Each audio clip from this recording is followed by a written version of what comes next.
the skill that can't be automated. You've been told your entire life that the key to success is to specialize, to become a master of one thing. But what if that idea, the very foundation of modern work, is the most dangerous lie you were ever sold? What if your single greatest strength is about to become your single greatest liability? Today, you'll discover why Charlie Munger believed that as AI automates every skill, the only one that truly matters is your ability to connect ideas. We'll show you how to build a mental framework that a machine can never replicate, and we'll reveal the one simple habit that will make you indispensable in the age of AI. 1. The AI tsunami, the end of specialization. For decades, we were taught to specialize. Be the best at one thing, they said. Be a lawyer, an accountant, a surgeon. Knowledge was a silo. You dug deep in one area, and your expertise was your shield. But AI doesn't see the world as silos. It sees the world as a vast, interconnected sea of data.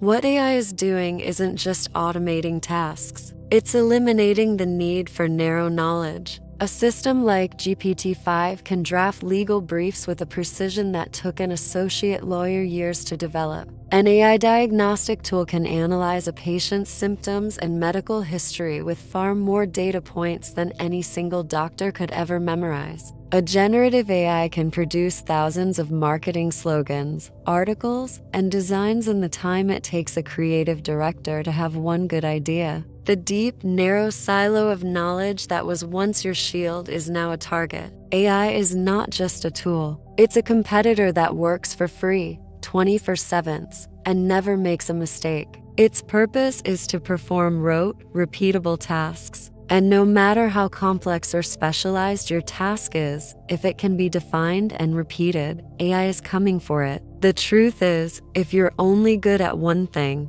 you're competing against a machine that can do 1,000 things better. So, if the conventional wisdom is a lie, what's the counterintuitive truth that Munger and Buffett lived by? 2. The hidden tax on your career. Rote specialization. Most people treat their career like a house. They build a solid foundation with one skill, and then they build a beautiful, tall, specialized building on top of it. They think, I'm a great accountant, or I'm the best programmer, or I'm the most efficient manager. But what they don't realize is that their entire career is a single point of failure. A company can't survive with a single point of failure in its system. A bridge can't be built with just one steel beam. But that's exactly how most people build their careers. They become hyper-specialized, believing they are irreplaceable. They become a cog in a machine, a single piece that, if it fails, can be easily swapped out. AI is the ultimate replacement part. It's cheaper, faster, and more reliable than any human specialist. The biggest risk to your career isn't making a mistake. It's becoming too good at doing just one thing. When you're only good at rote work,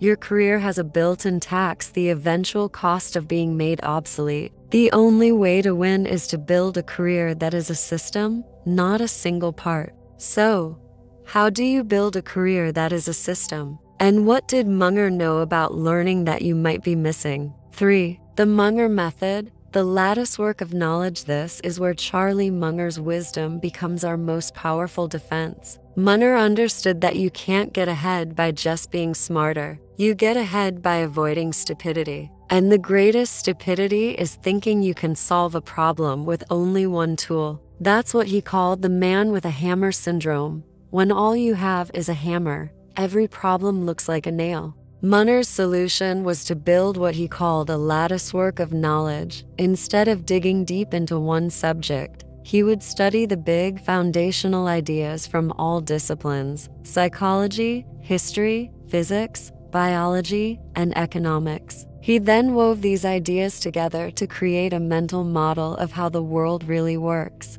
This is the mental framework. He wasn't an expert in every field. He was a master of the connections between them. This is a crucial distinction. It's the difference between knowing a fact and knowing what that fact means in the broader context of human behavior. It's the difference between simply knowing how to code and knowing why people behave the way they do when they use your software. The real value is in the combination.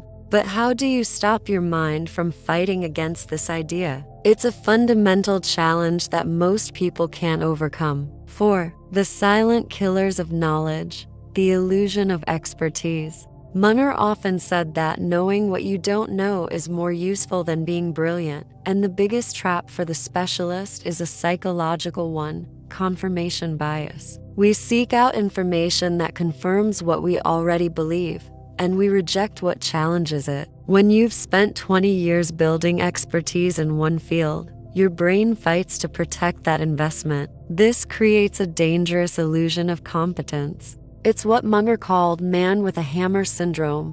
When all you have is a hammer, every problem looks like a nail. When your only mental model is from your own profession, every problem looks like it can be solved with that same set of tools. This dogmatic thinking prevents you from building a latticework. It makes you brittle in the face of change. It's the reason companies like Blockbuster laughed at Netflix, and why BlackBerry laughed at the iPhone. They were so good at what they did, they refused to see the world from another perspective. They had built a silo of expertise so tall, they couldn't see the tidal wave of change coming from another discipline.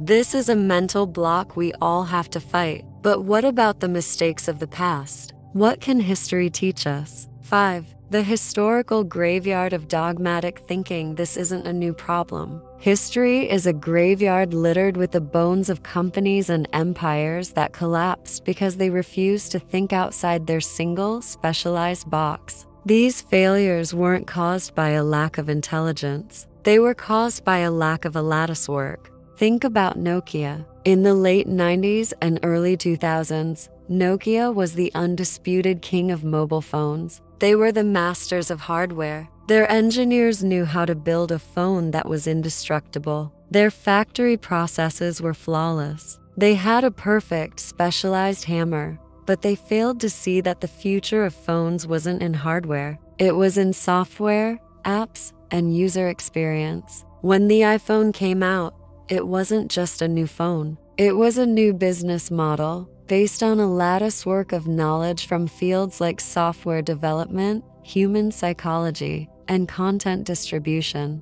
Nokia's expertise became its undoing. They were too good at the old game to see that a new one was starting. Now consider Blockbuster. They had the best stores, the most movie titles, and the most efficient distribution system for physical rentals. Their CEO famously laughed at the idea of Netflix, a company that was mailing DVDs in red envelopes. Blockbuster was the master of their narrow, specialized world. But Netflix was thinking from a different latticework, one that included the foundational principles of logistics and the psychology of convenience. The physical store became a liability, and Blockbuster's singular focus on their expertise drove them into oblivion. These are not just old stories. They are powerful reminders that building a massive, flashy shell of expertise without a solid, broad foundation is a recipe for disaster. The more rigid your thinking, the more fragile you become. The ability to connect dots from seemingly unrelated fields is not a bonus. It's a survival skill. So, how do you fight a force that is woven into our biology? What's the mental shield you can build? This sounds easy, but it's one of the hardest things in the world to do. It requires a level of humility most people simply don't have. But what is the ultimate payoff? 6. The Buffett secret. The power of compounding knowledge. Warren Buffett's greatest genius isn't in picking stocks. It's in his understanding of compounding. He saw that the true magic of wealth isn't in a single large gain, but in small, consistent gains that accumulate over decades. Munger understood that the exact same principle applies to knowledge. Most people think of knowledge as a one-time acquisition. You get a degree, you take a course, and you're done. But the silent millionaire knows that knowledge, like wealth, compounds. Every new idea you learn, every new mental model you add to your latticework, doesn't just add to what you know. It multiplies the value of everything you already know. A new concept from biology might give you a brilliant insight into a business problem. A piece of history might give you the foresight to avoid a common mistake. This is why the person who reads 100 books from 10 different disciplines is far more valuable than the person who reads 100 books from just one. The first person is compounding their knowledge. The second is just accumulating facts. Compounding is a force of nature, but how do you start to create this momentum? 7. The final tool, the art of doing nothing. In the world of investing, everyone wants to be active. They want to buy, to sell, to trade. They are constantly looking for the next opportunity. But Munger and Buffett proved that one of the most powerful things you can do is nothing at all. They called this waiting for a fat pitch. In baseball, a fat pitch is a slow, easy-to-hit ball right over the middle of the plate. A great batter doesn't swing at every pitch. They wait for the perfect one they know they can hit out of the park. Munger and Buffett would go years without making a major investment because they were waiting for a fat pitch that was so obvious and so safe, it would be stupid to not act on it.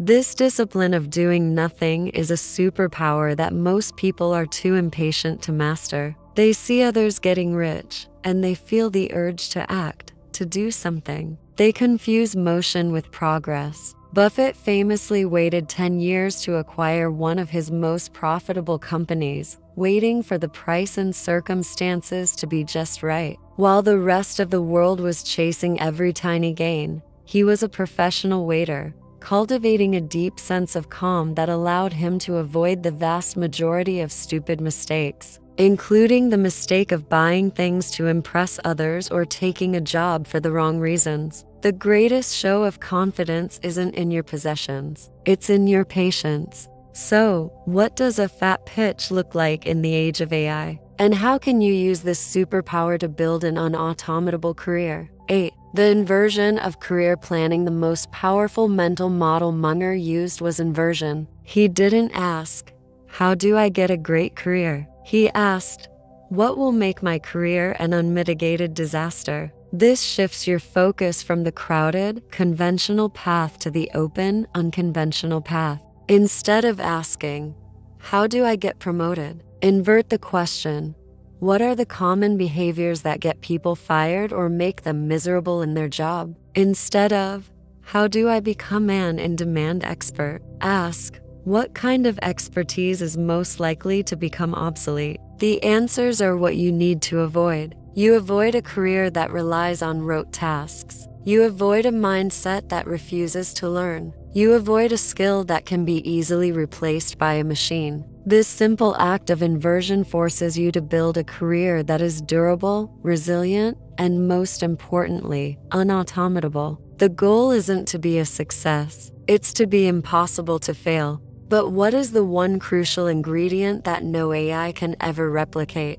9. The psychology of skin in the game. AI can be brilliant. It can process more data than 1,000 humans, but it lacks a crucial element that Nassim Taleb calls skin in the game. It doesn't have consequences. An AI can give a brilliant legal brief, but if it's wrong, the AI doesn't face a judge, it doesn't lose its reputation, and it doesn't get fired. You do. This skin in the game is the difference between data and wisdom. AI can be an expert, but it can't be a human. It lacks fear, courage, pride, and humility. The decisions you make, your judgment, are not just based on data. They are based on your personal experience, your emotional intelligence, and your willingness to take risks and live with the consequences. An AI might give you the statistical probability of a stock rising, but it can't feel the fear of losing your life savings or the pride of building something from nothing. This emotional, human layer is your most powerful defense. So, how do you combine your human experience with the power of the latticework? 10. The human algorithm. Combining EQ with the latticework. The final and most profound step is to combine your latticework of knowledge with your emotional intelligence. Munger wasn't just smart, he was wise. His wisdom came from his deep understanding of human psychology, and he used it to make better decisions. The ultimate un-automatable skill is to create what you could call a human algorithm. This algorithm doesn't just process data, it processes people. It understands motivation, persuasion, and the irrational behaviors that drive markets and careers. This is why the best entrepreneurs, leaders, and investors are not the ones who just know the most facts. They are the ones who can combine their technical knowledge with their understanding of human nature. They can read a room. They can see a bad idea coming from a mile away, not because the numbers are wrong,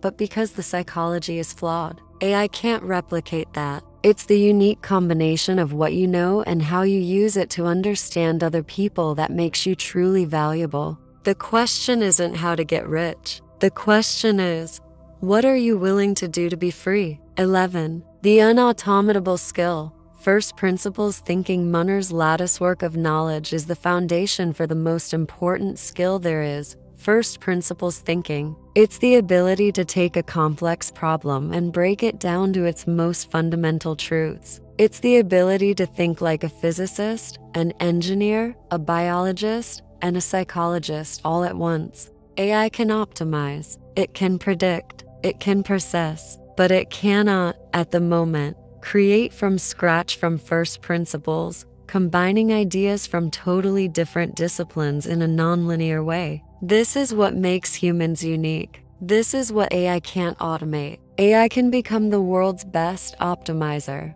but the architect is still you. The creator is still you. The person who makes the unexpected connection is still you. 12. The final step. The power of inversion. Munger's greatest tool wasn't about knowing what to do. It was about knowing what not to do. He called this inversion. Instead of asking, how can I become the most indispensable person in my field? Invert the question and ask, what are the common mistakes that would make me obsolete? Instead of asking, how do I build a great career? Ask, what are the things that will destroy my career? The answer is almost always the opposite of conventional wisdom. The biggest mistake most people make is to rely on a single skill, a single industry, or a single idea. Inverting this reveals the truth. Your greatest strength is your ability to be a polymath, to connect diverse ideas, and to see a problem from every single angle. The more you invert your thinking, the more you'll see the obvious traps that everyone else is falling into. This is the true power of the latticework of knowledge. It's not about being right. It's about being less wrong than everyone else.